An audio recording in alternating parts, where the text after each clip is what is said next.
Kali ini kita akan menceritakan sebuah alur film berjudul Asurado yang rilis pada tahun 2021. Film ini sendiri menceritakan sebuah penjara di Korea yang berubah 180 derajat dari sebelumnya akibat kedatangan seorang bos mafia yang paling ditakuti di Korea dan juga seorang kepala sipir baru yang memiliki dendam kepada sang mafia. Oke, tanpa berlama-lama langsung kita masuk ke dalam alur filmnya.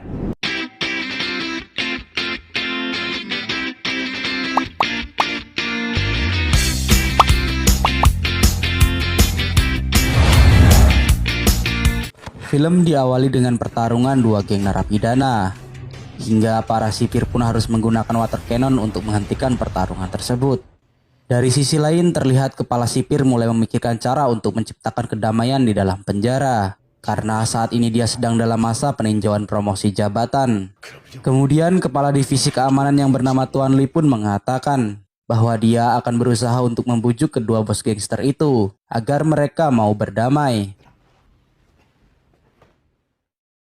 Di tempat lain, bos dari geng Doksa Mokpo yang bernama Doksa berencana akan dibunuh oleh bos geng dari Bumpa yang bernama Kim Dae-ho karena dia ingin menjadi penguasa satu-satunya di dalam penjara tersebut. Akan tetapi rencana dari Dae-ho itu berhasil digagalkan oleh sipir penjara yang ditugaskan oleh Tuan Lee untuk mengawasi kedua bos gangster itu. 한 놈을 없애야 조용해질 거 아니야. 자강두천. Setelah itu kita diperlihatkan di mana kedua bos gangster ini sangat dihormati dan juga mendapat perlakuan khusus dari Tuan Lee dengan jatah makanan berbeda, di mana para napi lain hanya mendapatkan jatah sayur asem, sedangkan mereka berdua mendapat jatah ayam rebus. Di malam hari terlihat banyak kegiatan para napi di dalam penjara, contohnya menghisap narkoba secara diam-diam dan menghabiskan jatah sabun. Keesokan harinya, kepala sipir meminta Tuan Lee untuk bersiap, karena tidak lama lagi akan ada mafia kelas berat yang akan dipindahkan ke penjara mereka. Dan kepala sipir memastikan bahwa keadaan akan semakin kacau. Akan tetapi Tuan Lee sangat bersemangat, karena dia menganggap itu adalah kabar baik. Karena jika ada yang lebih kuat dari dua bos gangster itu, maka akan hanya ada satu pemimpin dan masalah yang terjadi selama ini akan bisa terselesaikan. Sementara itu, di lapangan tempat berkumpulnya para napi, Doksa menemui Dae-ho untuk menantangnya berkelahi. Karena Doksa tahu sebelumnya Dae-ho diam-diam ingin membunuhnya seperti seorang pengecut. Dae-ho yang tak mau dianggap pengecut pun tanpa basa-basi langsung mengajak Doksa ke pojok lapangan, tempat di mana para napi berduel. Dan perkelahian pun diawali oleh anak buah mereka.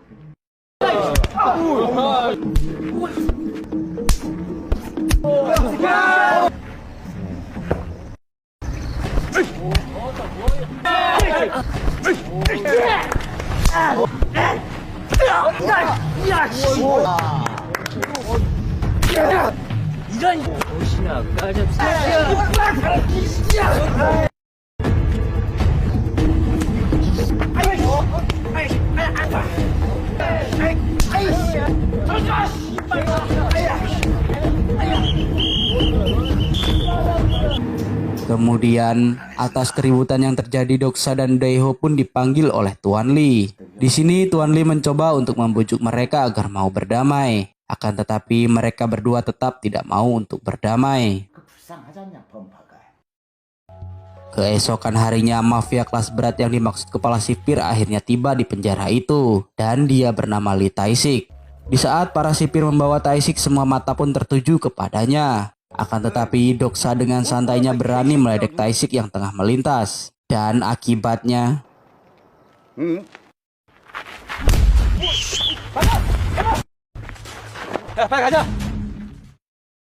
Setelah itu terlihat Tae-sik yang ditahan di sel tahanan khusus pun ditemui oleh kepala sipir dan Tuan Lee. Di sini kepala sipir meminta agar Tae-sik membantunya untuk mengendalikan Doksa dan Dae-ho yang selalu membuat masalah. Dan sebagai imbalannya kepala sipir pun menjanjikan akan berusaha untuk membantu Tae-sik selama berada di dalam penjara.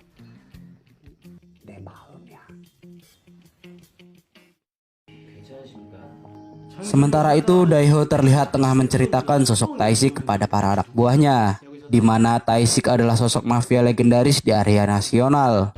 yang awalnya hanya seorang satpam yang tidak sengaja berurusan dengan kelompok gangster karena ingin membantu seorang wanita. Sehingga pada suatu hari dia bertarung sendiri melawan kelompok gangster sebelumnya yang berjumlah 100 orang. Akan tetapi dia mampu mengalahkan 100 orang gangster itu sehingga sosoknya sangat dikenal. Dan setelah kejadian itu dia menjadi seorang mafia nomor 1 di Korea. Keesokan harinya Tae-sik yang baru masuki lapangan tempat berkumpulnya para tahanan pun ditemui dan diberi hormat oleh Daeho dan juga Doksa. Kemudian Tae-sik yang sebelumnya sudah diperintahkan untuk mengendalikan dua kubu ini pun meminta mereka berdua untuk berdamai. Lalu tanpa pikir panjang akhirnya Daeho dan Doksa pun berdamai dan meminta maaf satu sama lain. Kepala sipir yang melihat hal ini dari kejauhan pun sangat senang karena akhirnya dia bisa tenang, ke depannya tidak akan ada lagi pertarungan antar geng di dalam penjara tersebut. Setelah itu terlihat kini para tahanan pun telah berdamai satu sama lain, menciptakan sebuah kedamaian dan rasa kekeluargaan. Saat ini Tae-sik juga telah dijadikan tahanan biasa dan dipindahkan ke dalam sel Daeho agar bisa berbaur dengan tahanan lain.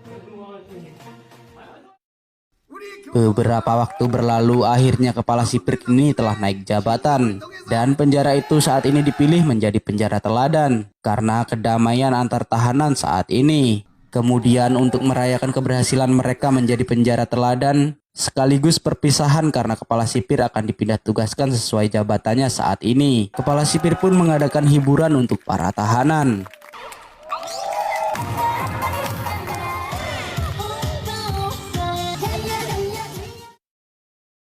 Beberapa hari kemudian terlihat kepala sipir penjara yang baru pun tiba di penjara tersebut dan dia bernama Jo Pyong.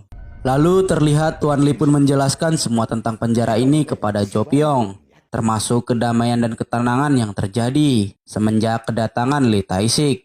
Dan saat ini mereka sangat bergantung kepada Tae-sik dalam masalah kedamaian para tahanan. Mendengar penjelasan Tuan Lee yang sangat bergantung pada seorang mafia, Jo Pyong pun sangat marah dan menghukum Tuan Lee dengan memukul silitnya. Setelah itu terlihat Tuan Lee dengan wajah penuh marah masuk ke dalam sel, meminta semua tahanan untuk berkumpul. Di saat Tuan Lee melihat salah satu anak buah Daeho tengah bermalas-malasan, membuatnya sangat marah dan memukuli orang tersebut.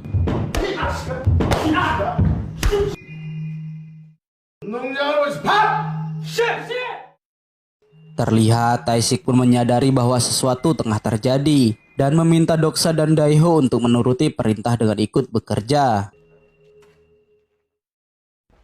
Sementara itu Tuan Lee yang menghadap Jo Pyong diberi tugas untuk memeriksa semua sel dan mengurung semua pimpinan tahanan agar tidak ada kekacauan di saat pemeriksaan dilakukan.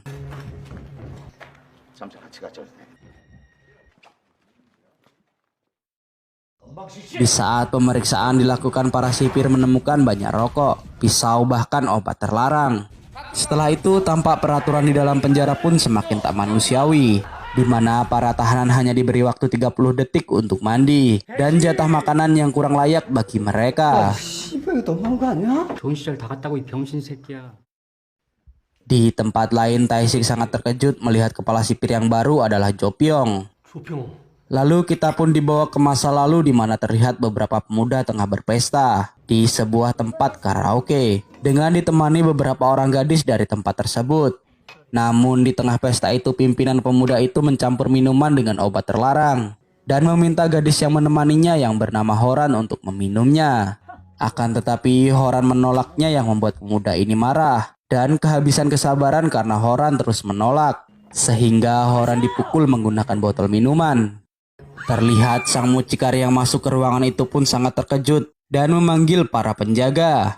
Di saat bersamaan Tae-sik sebagai pemilik tempat karaoke pun juga ikut masuk ke dalam ruangan itu, mencoba untuk menenangkan pemuda yang tengah oleng ini. Namun si pemuda ini malah memecahkan botol dan mencoba untuk menyerang Tae-sik.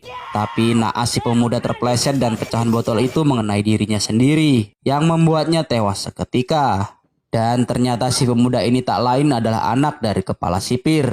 Dan oleh karena itulah Tae-sik dipenjara selama 5 tahun atas meninggalnya anak dari Jo Pyong, walaupun itu bukan kesalahannya. Di sini juga dijelaskan setelah kejadian itu Tae-sik menikah dengan Horan. Akan tetapi karena dendam kepala sipir kepada Tae-sik membuatnya melakukan segala cara. Sehingga Tae-sik mendapat tambahan hukuman selama 1 tahun dan dipindahkan ke penjara ini. Lalu Jo Pyong yang menjadi pengganti kepala sipir di tempat ini.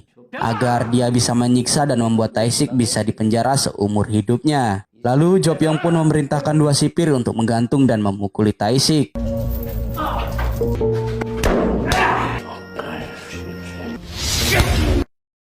Setelah itu terlihat Tuan Lee saat ini sangat tertekan. Namun karena takut kehilangan pekerjaannya, dia hanya bisa menuruti perintah dari Jo Pyong. Di sini Jo Pyong pun meminta Tuan Lee untuk mengembalikan Doksa dan Daeho ke dalam sel mereka. Akan tetapi Tuan Lee diperintahkan untuk meminta mereka kembali seperti dulu, yang saling bermusuhan agar Jo Pyong bisa merasakan aura penjara sesungguhnya.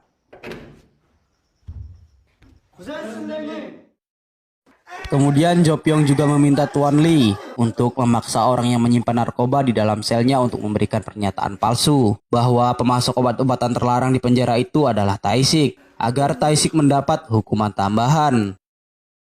Keesokan harinya, Horan terlihat akan menjenguk Tae-sik yang sedang berada di dalam penjara. Akan tetapi Horan langsung dibawa ke ruangan Jo Pyong atas perintah dari Jo Pyong. Lalu Jo Pyong pun mengatakan kepada Horan bahwa Tae-sik adalah tahanan teladan di penjara itu. Jadi Jo Pyong memberi keistimewaan dengan mempertemukan mereka berdua di ruangannya. Horan yang sebelumnya tidak pernah bertemu dengan Jo Pyong pun langsung percaya dan meminum kopi buatan Jo Pyong yang telah dicampur dengan obat tidur.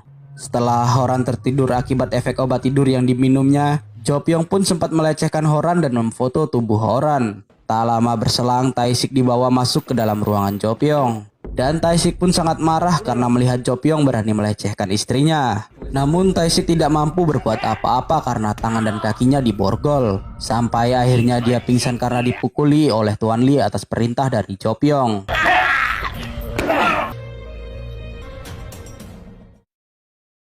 Setelah itu terlihat Doksa dipanggil oleh Jo Pyong. Karena Doksa akan dibebaskan bersyarat asalkan dia mau menyandera Horan dan menangkap Tae-sik jika dia berani kabur dari penjara. Doksa yang sangat rindu dengan ibunya yang tengah sakit keras pun menyetujui tawaran itu agar dia bisa bertemu dan merawat ibunya. Keesokan harinya terlihat Tae-sik dibantu kabur oleh seorang tahanan yang juga ditahan di sel khusus karena berani melawan sebelumnya.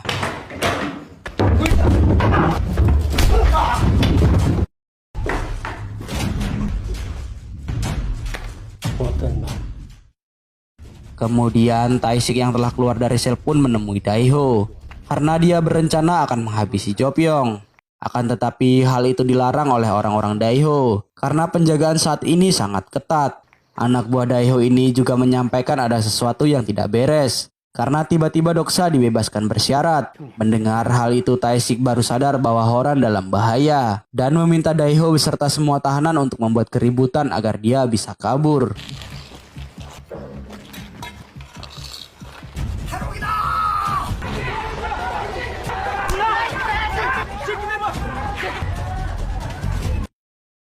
Tuan Lee yang tengah memerintahkan para sipir untuk mengamankan para tahanan pun melihat Tae-sik yang tengah menyamar akan kabur. Akan tetapi dia membiarkan Tae-sik kabur dan seolah senang melihat Tae-sik yang berhasil kabur.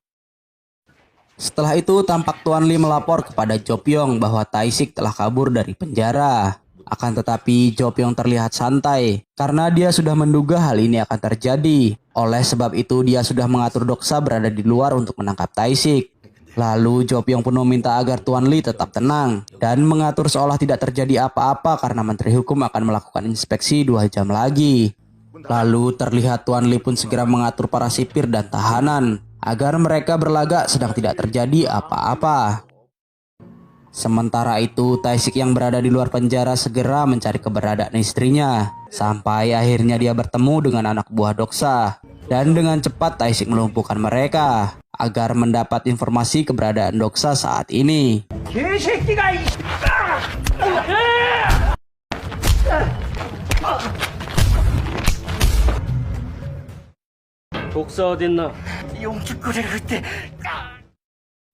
Di dalam penjara terlihat Pak Menteri telah tiba dan langsung disambut oleh Tuan Lee dan beberapa wartawan.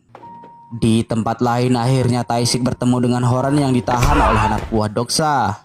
Namun di saat bersamaan Doksa datang bersama petarung terbaiknya yang langsung menyerang Taishik. 형님 거의 모시겠습니다.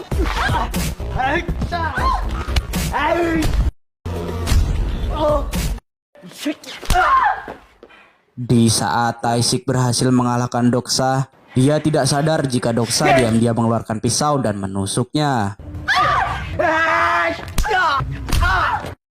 Taishik yang terluka pun segera membawa Horan untuk kabur.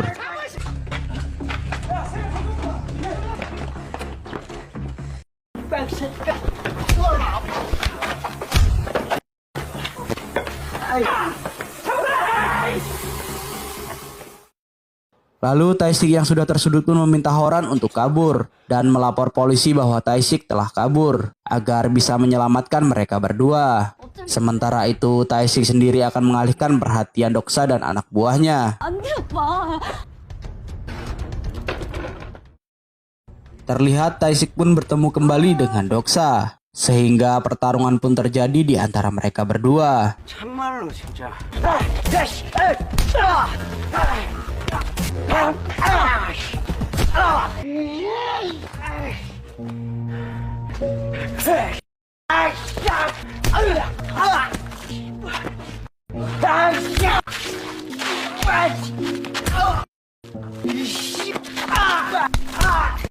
Terlihat mereka berdua pun akhirnya tergeletak tak berdaya. Di sini Doksa pun mengungkapkan kepada Taishik bahwa dia saat ini tengah diperalat oleh Jopyong. Akan tetapi dia telah membeberkan beberapa informasi kepada salah satu rekan reporternya agar bisa menghancurkan Jopyong. Lalu Doksa pun menghubungi rekan reporternya itu dan Taishik pun memberikan informasi yang terjadi sebenarnya di dalam penjara. Di saat Jopyong dan Pak Menteri tengah ngopi-ngopi cantik, mereka dikejutkan dengan kedatangan para reporter yang menanyakan perihal kaburnya Taishik dan ingin mengkonfirmasi kebenaran bahwa Jopyong telah membuat bukti dan saksi palsu demi memberatkan hukuman Taishik. Seketika Jopyong pun tidak bisa menjawab pertanyaan dari reporter itu, lalu memerintahkan Tuan Lee untuk mengusir mereka. Pak Menteri yang melihat hal ini pun meminta bawahannya untuk memeriksa kamera CCTV dan juga ponsel milik Jopyong. Pak Menteri yang melihat beberapa bukti di ponsel Jopyong beserta foto pelecehan Horan pun segera memerintahkan untuk menangkap Jopyong.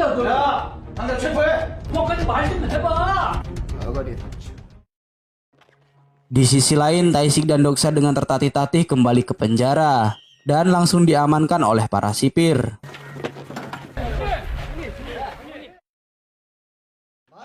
Beberapa waktu berlalu, penjara pun kembali damai dan tenang seperti sebelumnya. Terlihat juga saat ini Tuan Lee telah diangkat menjadi kepala sipir. Dan film pun selesai, tanpa memberi informasi keadaan dan apa yang dilakukan oleh Horan setelah diminta kabur oleh